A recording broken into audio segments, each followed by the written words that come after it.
this is the wicked priest that possibly make, in order to look on their festivals. Now the weird thing is, in the actual Habakkuk 2:15, it doesn't say festivals, it say sexual parts. Meo rehem, not meo dehem. And a resh has been taken away and a dalet substituted. Why? Because they're interested in something to do with festivals. What festival? The wicked priest, the righteous teacher has trouble with the wicked priest when? On Yom Kippur. Just like I said, I think James went in the inner sanctum of the temple on Yom Kippur to render atonement on behalf of the whole people, and that's when the wicked priest called him out for blasphemy. Anyway, that's one interpretation. I don't see any other viable ones that make any sense, but if you got one, let me know how you do it. Other than that, it's unknown people. So they've purposely changed this, but they're going to pick it up later when they pick up being of uncircumcised heart. Its interpretation concerns the wicked priest who pursued after the righteous teacher to swallow him in his hot anger with his house of exile or exiled house. Now normally this is interpreted to mean that the wicked priest pursued after the righteous teacher to swallow him. And we get a series of hymns. In his, like a hymn, in Hebrew they're all O. In his hot anger, in his or with his house of exile. Prepositions aren't always clear in Hebrew. Okay, normally say, oh, the wicked priest went down to Qumran and tried to upset the righteous teacher down there. And he appeared on him at his festival of rest, the Day of Atonements, to swallow him, because they say they used a different calendar. Qumran Essene groups had a slightly different calendar than the establishment Pharisees. There's all kinds of articles written on this. On their fast day, the Sabbath of their rest. Now, I say that they've just mixed the possessive pronouns around. They have assumed that he pursued after the righteous teacher, that is, he, the wicked priest, to swallow him, the righteous teacher. So it's the righteous teacher is him, and now we think of in his hot anger is back to the wicked priest, you see. And then we're supposed to go back to the righteous teacher, his house of exile?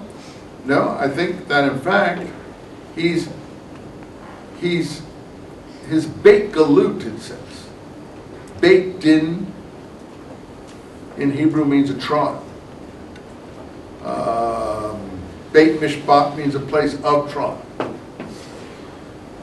Beit Galut is something no one knows what it means, except if you look at the Talmudic text in about five Talmudic texts, it says that in the period of 40 years before the fall of the temple, the Sanhedrin moved its house of meeting from the great stone chamber on the Temple Mount to a house of exile, or was exiled from the Temple Mount to a house of exile outside the Temple Mount.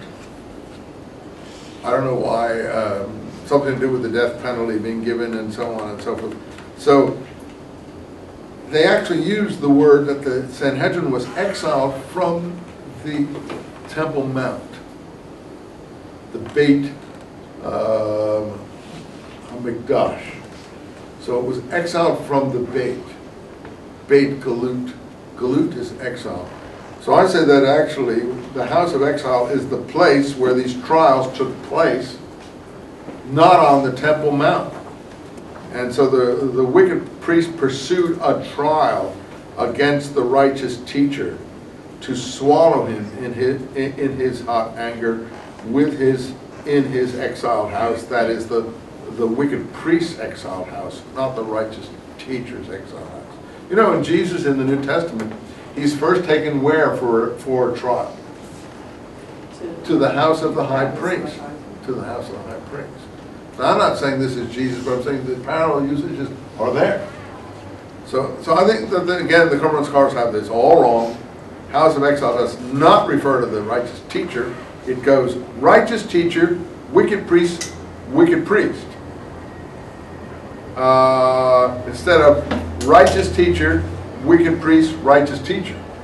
It's more logical, his is to go righteous teacher, wicked priest, wicked priest. You follow what I mean? The sequence of the three his's and he's should be, more logically, the first is the righteous teacher, second is the wicked priest.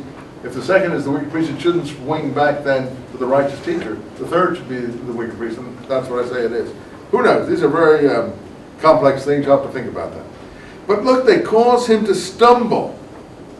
He appeared to them to swallow, caused them to stumble on their fast day. That is, he cast them down, and literally in Hebrew. He cast them down. That is the word. He threw them down. In all the early church texts, casting down is really big for the destruction of people like James. He was cast down. He was cast down the temple steps. He was cast down from the pinnacle of the temple, and so on and so forth. Casting down is the Greek parallel to swallow. Swallow in Hebrew is bala. So they bala'd him. Bala is the root of Belial. Bala is the root of Balaam. To my mind, the Herodians were looked upon as Belial, Balaam, those kind of images. Bela was the first Edomite king. They bella'd him. So Belial, Balaam, Bela, these are all variations on the Bala'a root. In Greek, Bala means to cast down. So often here they're swallowing. In the Greek, they're casting down. But they're using the same consonants, in my view. Weird. They're moving the consonants over from Hebrew into Greek. It's very complicated, but you don't have to agree with that. It's still quite interesting to see that. Well, let's go on. You are satiated more with shame than glory, drink and stagger. This is where they get the idea that the wicked priest was a drunkard, because for the cup of the right hand of the Lord will come around to you, and shame shall cover your glory. Well, the cup of the right hand of the Lord, we know from Revelation, is divine vengeance, and he will drink the cup of divine vengeance later on. It's the cup of the new covenant in his blood, in only theology. But if you want to look at where this happens in Revelation, I'll read it to you.